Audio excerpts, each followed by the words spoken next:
સરકાર મુસ્લિમો વિરુદ્ધ દેશમાં વકફ બોર્ડ બિલ અને સમાન નાગરિક સંહિતા યુસીસી લાગુ કરી રહી છે ત્યારે કચ્છમાં એસડીપીઆઈના આગેવાન રોશન અલી સાંધાણીની આગેવાનીમાં લોકશાહી ઢબે વિરોધ કરવામાં આવ્યો।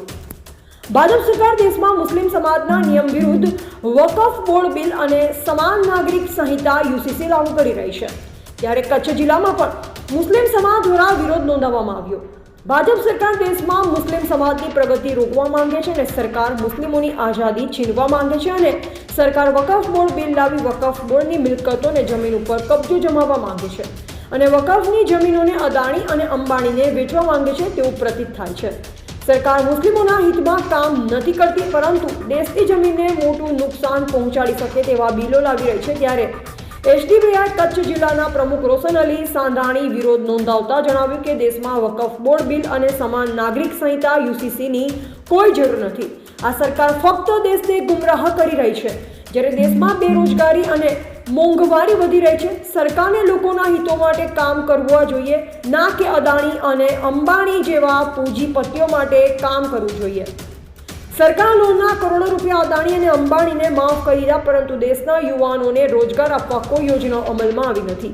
ત્યારે વિરોધ કરતા જણાવ્યું હતું કે આવનારા દિવસોમાં સરકાર આ બિલોને રદ નહીં કરે તો સમગ્ર દેશમાં સંવિધાનના નિયમ મુજબ તમામ જિલ્લાઓમાં ગાંધી ચિંધ્યા માર્ગે વિરોધ કરવામાં આવશે જેની સંપૂર્ણ જવાબદારી સરકારની રહેશે। જેની સાથે એસડીપીઆઈ કચ્છ જિલ્લાના પ્રમુખ રોશન અલી સાંધાણી અને મુસ્લિમ સમાજના આગેવાનો સૈયદ સાદાત યુવાઓ દ્વારા સરકાર પાસે માંગ કરતા જણાવ્યું કે દેશમાં તાત્કાલિક ધોરણે વકફ બોર્ડ બિલ અને સમાન નાગરિક સંહિતા યુસીસીને રદ કરવામાં આવે અને મુસ્લિમ સમાજના નામે દેશમાં ભાગલા પડવાનું બંધ કરવામાં આવે તેવી માંગ કરવામાં આવી હતી। જય ભારત, જય સંવિધાન। મારું નામ રોશન અલી સાંધાણી। અમે આજે જે વકફ બોર્ડનો જે કાયદો સરકાર હાલમાં લાવી છે એ કાયદાનો બિલ જે ગઈકાલે સંસદમાં અને રાજ્યસભામાં જે પસાર કરવાનો જે એણે નિર્ણય લીધો છે તો બીજી બાજુ અનેક પાર્ટીઓ પણ એનો વિરોધ પણ કર્યો છે। જ્યારે એવા જોવા જઈએ કે વકફનો કાયદાની કોઈ એવો બિલની જરૂર નથી, કારણ કે આ વકફ છે એક મુસ્લિમ સમાજની દીધેલી દાન થયેલી જમીન છે। જ્યારે આમાં કોઈ પણ ઇલીગલ તો કોઈ કામ થઈ નથી રહ્યા કે સરકાર એમાં ઇન્ટરફેર કરે। બીજી બાજુ એ કહેવા જઈએ કે મુસ્લિમ સમાજના કોઈ વકફ હોય એમની જે પ્રોપર્ટી છે એમાં કોઈ પણ ગેર મુસ્લિમનો એમાં સદસ્ય તરીકે રહેવું કે એમાં કોઈ નિમાવવું એ કોઈ જરૂરી નથી, કારણ કે બીજા પણ જે મંદિર છે, કોઈ બીજા ટ્રસ્ટ છે એમાં કોઈ મુસ્લિમો નથી હોતા અને મુસ્લિમોને પણ નિમવામાં પણ નથી આવતા, તો પછી વકફમાં શું કરવા?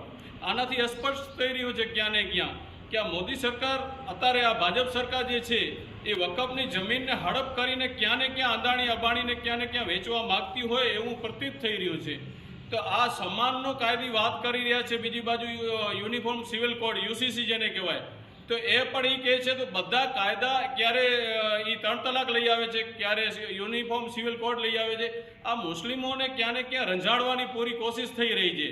જ્યારે દેશમાં એક તરફ ભૂખમરો છે, બીજી બાજુ આરોગ્યની કમી છે, ત્રીજી બાજુ શિક્ષણની કમી છે, એક અનેક પ્રશ્નોથી ઘેરેલું છે। અત્યારે આપણે જોવા જઈએ તો દેશમાં એટલી તંગી છે ને જે નોકરીઓ માટે લોકો લાઈનોમાં ઊભા છે, આરોગ્યોની પણ હડતાલો ચાલુ છે, શિક્ષકોની હડતાલો ચાલુ છે, તેવામાં મુસ્લિમ સમાજને એક ટાર્ગેટ કરીને સરકાર બીજા મુદ્દાઓને ભટકાવવા માગી રહી છે એવું અમને લાગી રહ્યું છે।